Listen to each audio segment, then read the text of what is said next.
राजाला घोडा घ्यायचा होता. राजा म्हणलं त्या आंधळ्याला घेऊन जाऊ. घोडा घेताना नेलं 1,00,000 रुपये घोड्याची किंमत केली. तिथे आंधळ्याला विचारलं घ्यायचं का घोडा. आंधळ म्हणलं हे घोडं चांगलं आहे, पण हे घोडं पाण्यामध्ये बसते, घ्यायचं तर घ्या, नाही तर नका घेऊ. आता राजा म्हणलं घोडं पाण्यात कसं बसन. आंधळ म्हणलं घोड्याच्या मालकाला जरा दटून विचारा, तुम्हाला फसवायला ते. राजानं त्याला दटीलं, म्हणलं आम्हाला फसवतं का, पाण्यात बसणार घोडं द्यायला.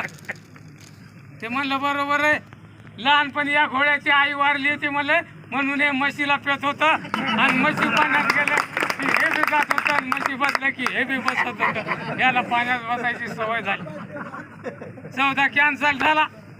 राजा खुश झाला. दरबारात आल्यावर आंधळ्याला म्हणलं 10 किलो ज्वारी बक्षीस देतो, पण तुला कसं काय माहीत झालं घोडं पाण्यात बसतंय म्हणून.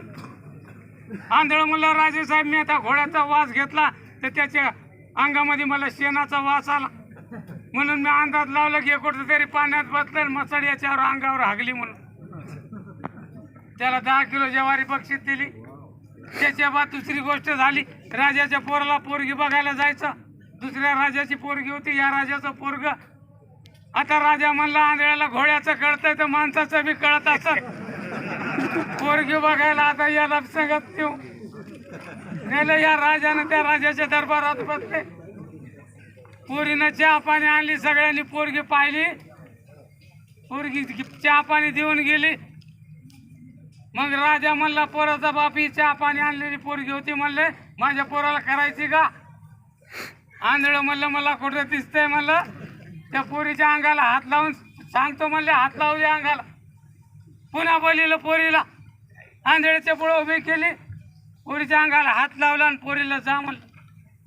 आणि राजाच्या कानात सांगितलं, म्हणलं राजे साहेब, ही पोरगी राजाच्या पोटची आहे पण राणीच्या पोटची नाही. बाप राजा आहे पण आई राणी नाही. आई दुसरीच बाई येते, नाचणारी बाई. करायची तर करा, नाही नका.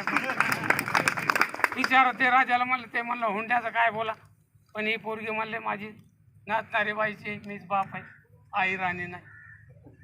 सोयरीक बी कॅन्सल केली आंधळ्यानं. राजा म्हणला पुन्हा तुला 10 किलो ज्वारी बक्षीस देतो, पण तुला कोणा सांगितलं होतं ही नाचणाऱ्या बाईची पोरगी आहे म्हणून.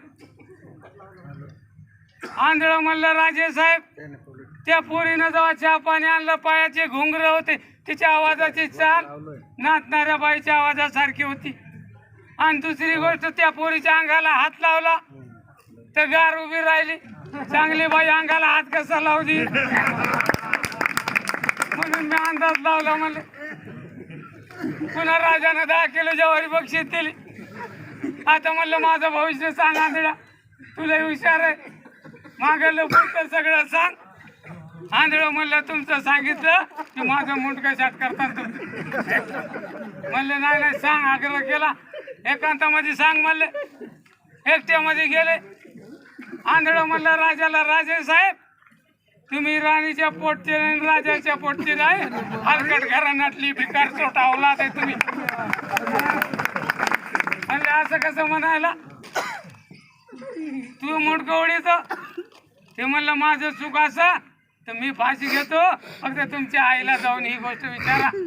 तुमची आई म्हणली खरं आहे खोटं आहे तर मी शिक्षा घ्यायला तयार.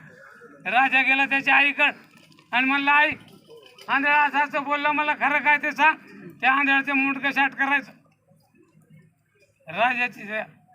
राजाची आई म्हणली आंधळ्याला शिक्षा देऊ नको, त्याचं खरं आहे.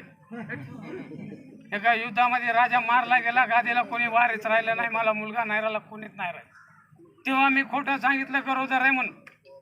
काही दिवसांनी गरोदर असल्याचं नाटक केलं आणि एका रात्री शिपायांना सांगितलं रात्रीच्या वेळी मुलगा चोरून आणा. तानं मूल त्यांनी कोणाचं तरी मूल चोरून आणलं आणि दरबारामध्ये सकाळी बातमी लिहिली, म्हणले राणी साहेबाला मुलगा झाला, तुझा सांभाळ केला, लहानाचं मोठं केलं आणि गादीवर बसवलं, पण तू आमच्या घरात जन्मलेला नाही. आता राजा अफजाला म्हणला आंधळ्याला ही गोष्ट दोघातच राहू दे, आता तुला कोणाला सांगू नको, पण तुला माहीतच कसं काय झालं.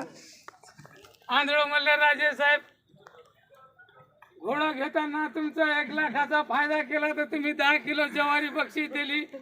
तुम्ही राजाची औलाद असते तर सोन्याचं लाकेट दिला असता. पुन्हा चोरी करताना तुम्हाला वाचिलं. तुम्ही 10 किलो ज्वारी बक्षीस दिली.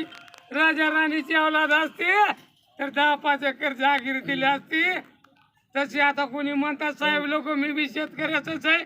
माझा बी बाप शेतकरी आहे पण ही औलाद शेतकऱ्याची आहे का नाही याच्याबद्दल